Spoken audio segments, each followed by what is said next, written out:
Welcome to Brave Healer Productions. It's time to experience what's possible.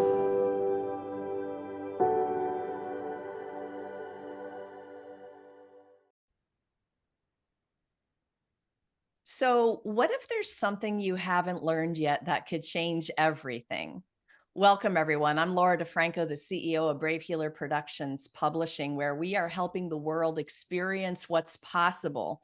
And here today to help me with that mission are some of the amazing authors of one of our newest books. This is called We Lead, Building Connection, Community, and Collaboration for Women in Business. This is volume 3 in an amazing series of books by lead author AliceAnne Loftus. And AliceAnne, I've got a shout out for you first today. Thank you so much for your big vision and mission with this book and the entire series and the leading ladies who are a part of it. We would not be here without you. And I am honored and grateful that you are in my world. This project is amazing. Wait till you hear from some of the co-authors today. I have some pretty cool people in my Zoom room. Chrissy Ray is the founder and president of Pongos Interactive, a web development company that specializes in creating and managing beautiful websites for small businesses and nonprofits. I have Gayla McCrae with me. She's an executive financial strategist and founder of Two Arrows, a boutique financial consultancy that empowers service-based business owners to lead with confidence, clarity, and control. And Nadine Araji is here. She's a creative visionary, entrepreneur, and purpose-driven leader known for transforming spaces and lives with intention, beauty, and soul. Welcome, ladies. Gayla, you're going to start the party off today. Tell us a little bit of the why behind the chapter that you wrote. So I wrote this chapter about a deep personal season of transition for me. In 2024, I lost my mom, which was a turning point, and I didn't realize how it was going to not only affect me personally, but also affect the way that I ran my business. So it made me start thinking about my own legacy and what I'm leaving behind, not only for my family, but this business that I'm pouring into, this baby that came about in 2018. So the real why behind it was just realizing that there's a whole legacy there. There's something that's building, and it's not just building once it's at the end. Every day it's building, and the legacy is being formed every day. This is such a great way to kick this interview off today. You caught me on a morning where I literally typed the words into an email this morning because, books are a legacy business and we want to leave our beautiful messages. And the first line of that email today was, I wished I had interviewed my dad before he died. And really, I feel that way about all my grandparents, right? If only had really been in that mindset back then and talked to them more. So here you are thinking about it, writing about it. What do you want to tell people in terms of their financial legacy, right? You've got a really strong topic that everyone should be paying attention to. One of the things that I mentioned in this chapter was about not my big girl job that I'm doing now. It was about my first job, my first like legit W-2 job. I wrote about working fast food, being that young person. Have you ever been in a drive-through and they just like throw a whole bunch of packets in your bag? That always gets me because my first job, the owner of that restaurant, she would tell us they just need two. If they want more, they'll ask for more. And I didn't know at that time that she was teaching me about stewardship of money and what I'm have control over. And that's what I teach people about and help them with today, stewarding the money that they have in their business so it is sustainable. And it's crazy to think back about the lessons that came way back when. I love the example you're using with the packets. This drives me totally crazy when you're getting takeout or in the drive-through, and takeout too, like they leave it at your door and it's done. You can't even like give those the utensil packets. the plastic utensils. Oh my gosh, don't get me started. Okay. This is powerful, and it's a way to kind of move forward in your thinking. Where can I really fine tune that? Because that could mean not so small things for future, I don't know, bank account or what you're leaving, your kids, your grandkids. Any last message about that piece? The things that we do today affect what's going on tomorrow.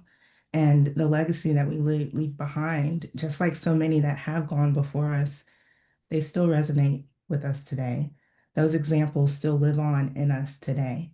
And as you're thinking about that from the finance piece of it and from the business side of it, what do you want your business legacy to look like? It doesn't just have to happen to you. You can choose what that legacy looks like with intention, adding the intention of what does that look like? Are you riding it into the sunset, retiring and letting it sunset as you choose? Is it going to be acquired? Is it going to succeed to the next generation? Like, those are things to think about, and it doesn't just have to be circumstantial to whatever is going on in the world. You can be intentional about it. Yeah, magnificent questions. Gayla, thank you. Thanks for saying yes to this project, for being here today to share it with everyone. So glad to So, be here. Thank you.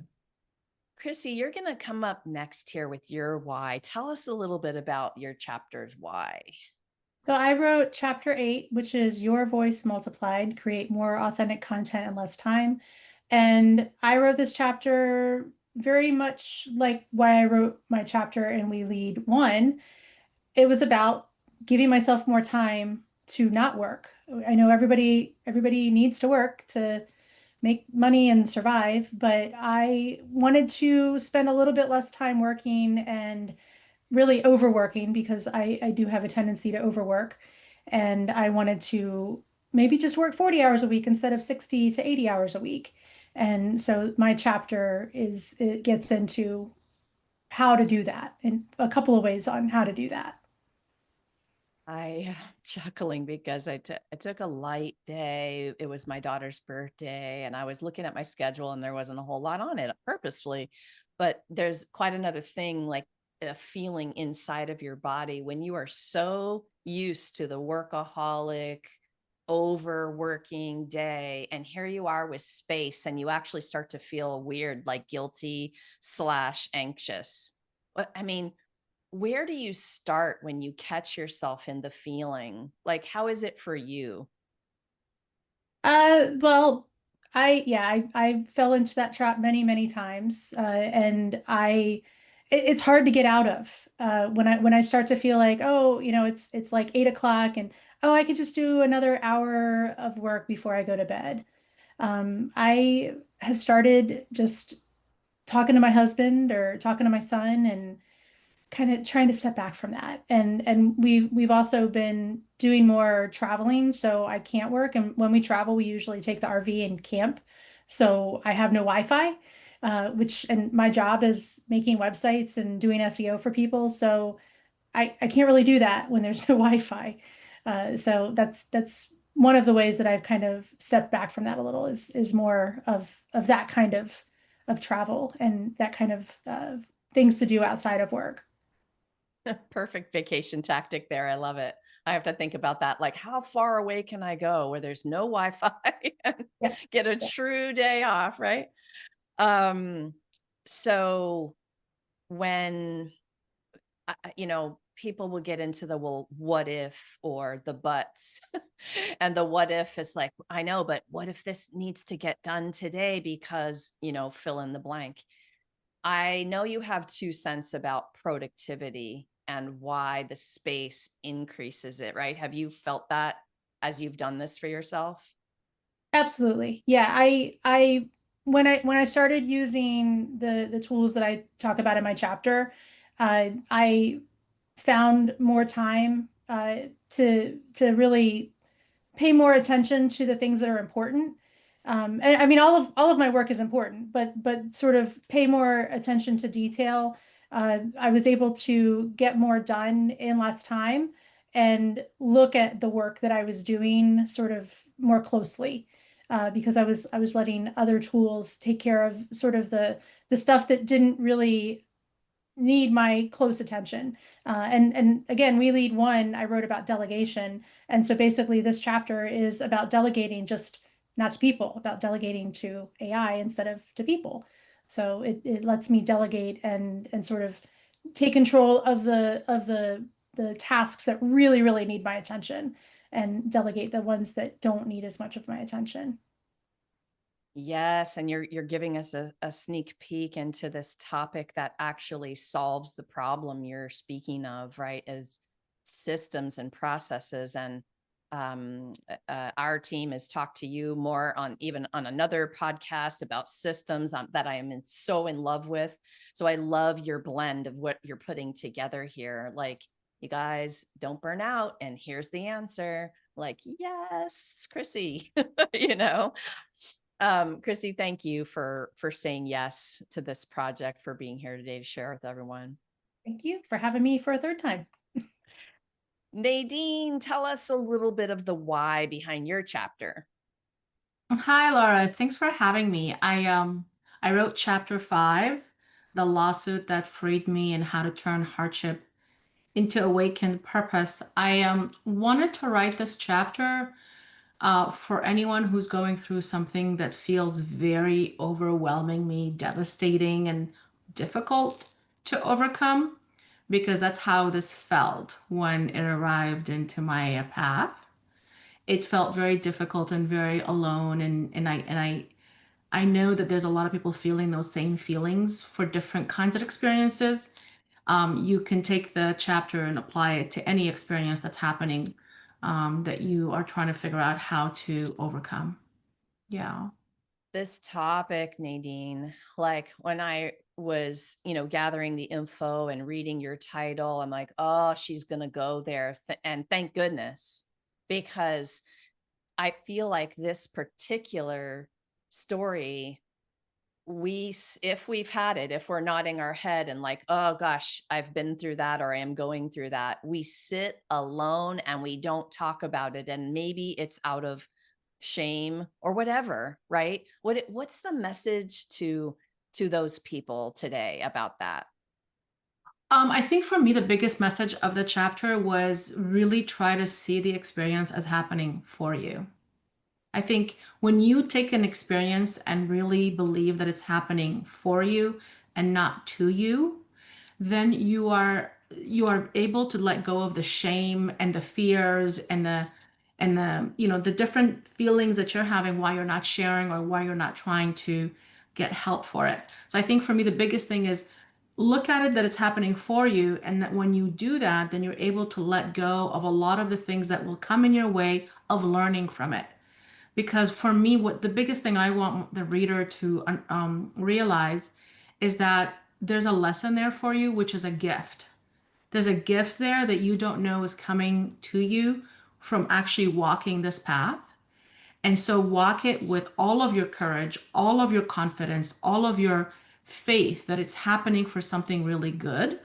And when you feel that and know that, you're not ashamed of telling the story or asking for help.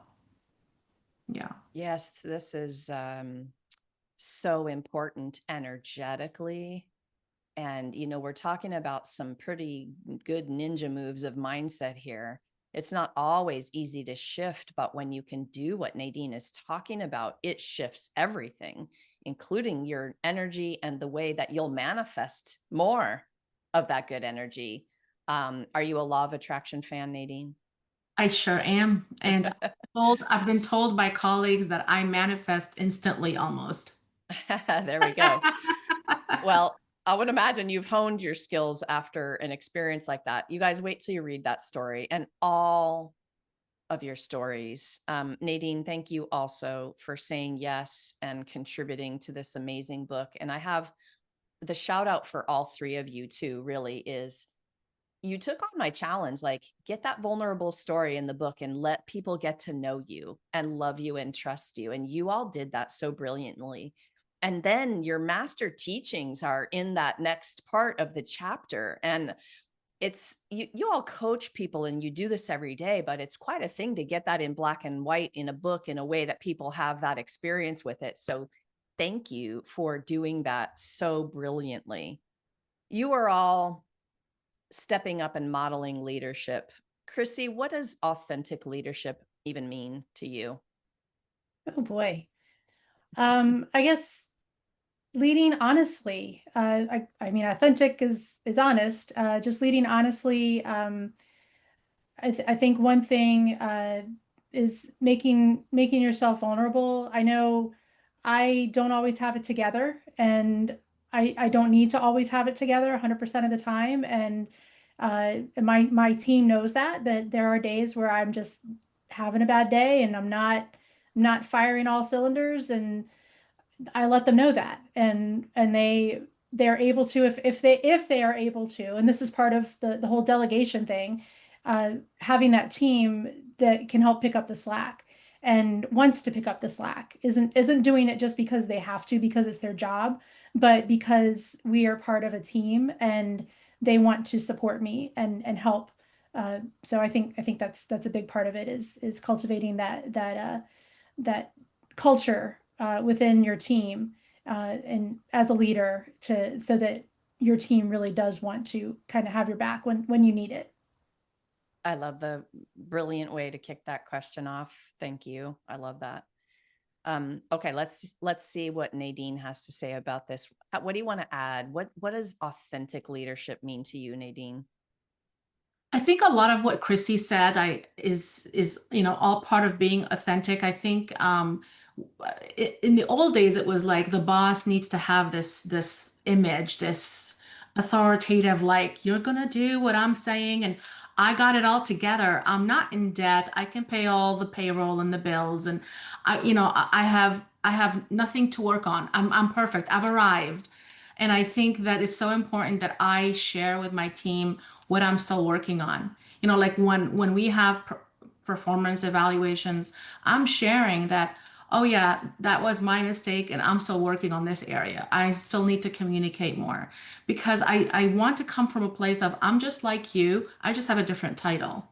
So it's not this I'm better than you or higher than you. And believe me, that's very hard for me to do because I was raised to be very arrogant and confident. So I want to show you that I'm better than you. So it's definitely a lot of work to come out authentically. And I think for me also, what Chrissy was saying, I share my trips with my team on a group chat. I show them where I am. I share my some of my personal goings on because I want them to know that I'm human. I have struggles just like they do. And I think that really builds a bond with your team. Leadership is about having a successful team who wants to work for you and not just doing tasks, meeting the deadlines. That's what I believe.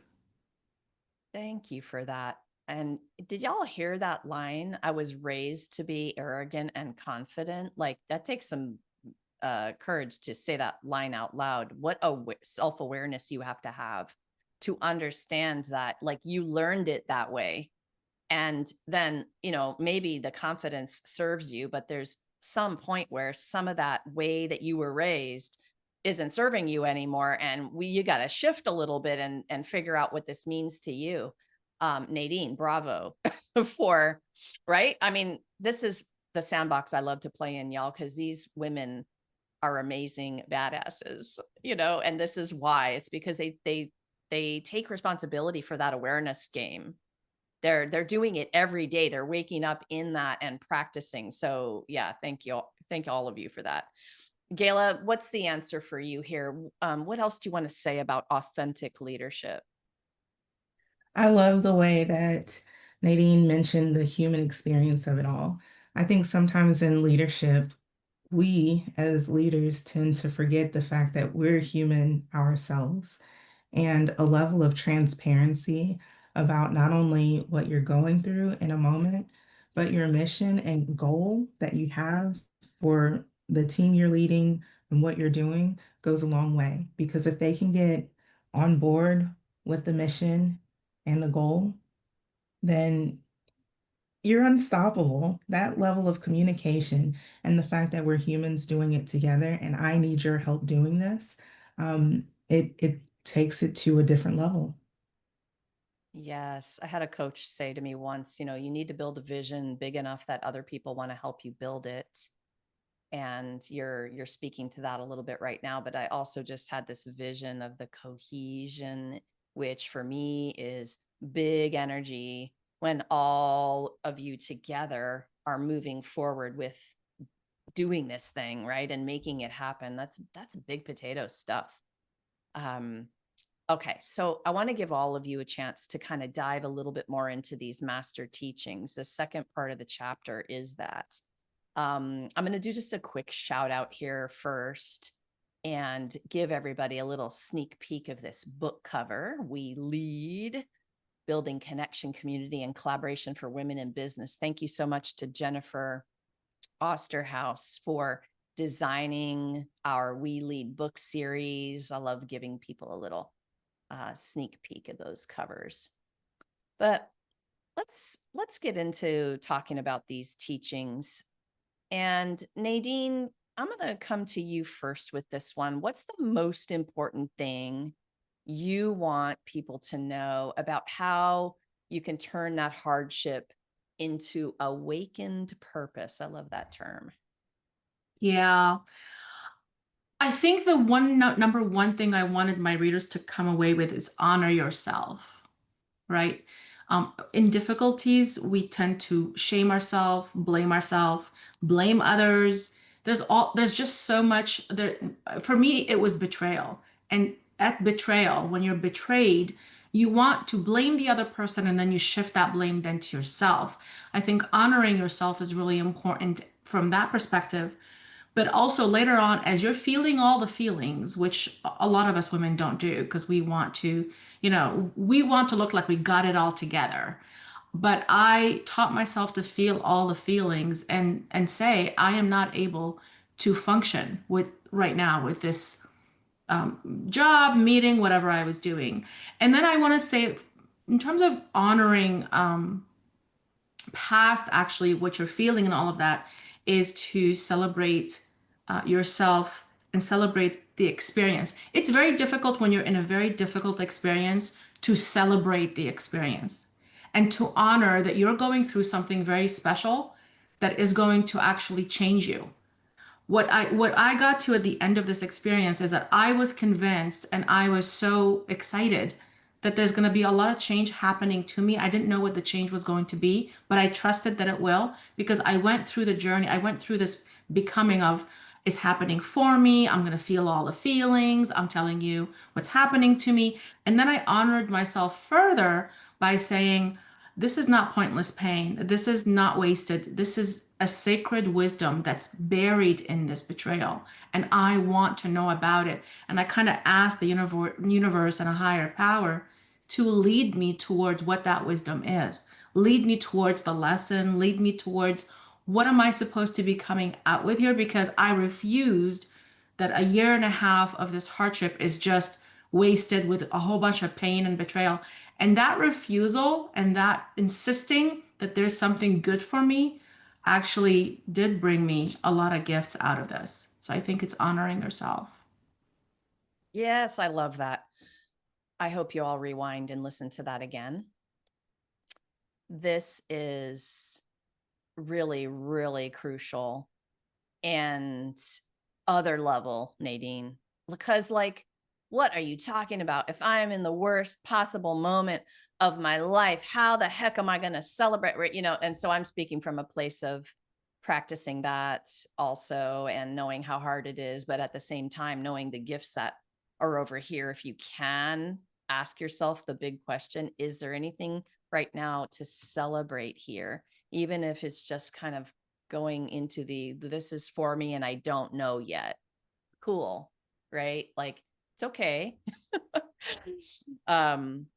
Yeah, love this. We could talk for 3 more hours on that one topic. So I love that so much. Gayla, I'm going to come over to you for yours next. So what is the most important thing you want people to know about rising to matriarch. You are talking about building a financial legacy, and in your story, having to take that role.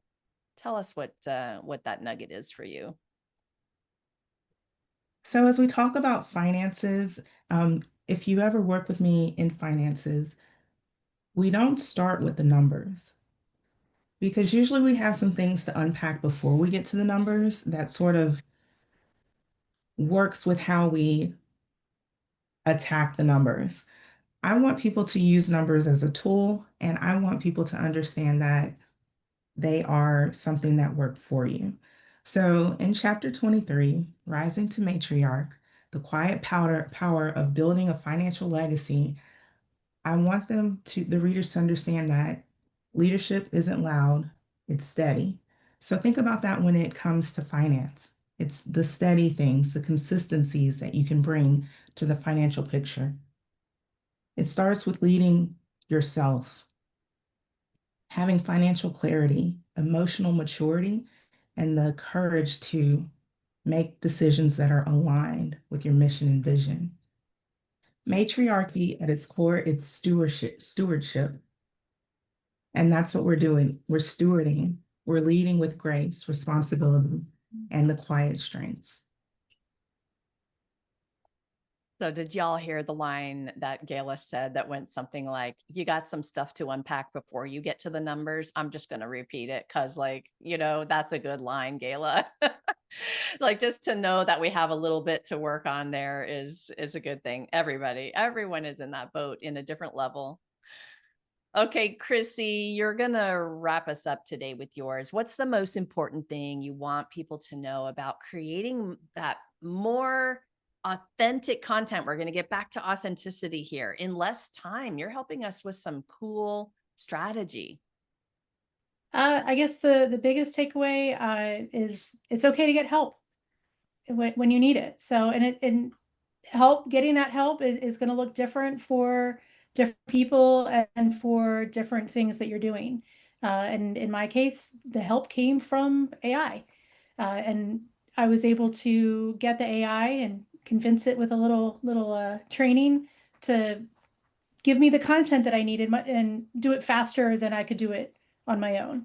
And I love to write. I've written full books before, and I wrote them without the help of AI. It was before it was a thing. And but now it's a matter of getting that help to be able to sort of expand what I'm able to do and expand my reach and have the content still be authentic and still sound like me and use my voice.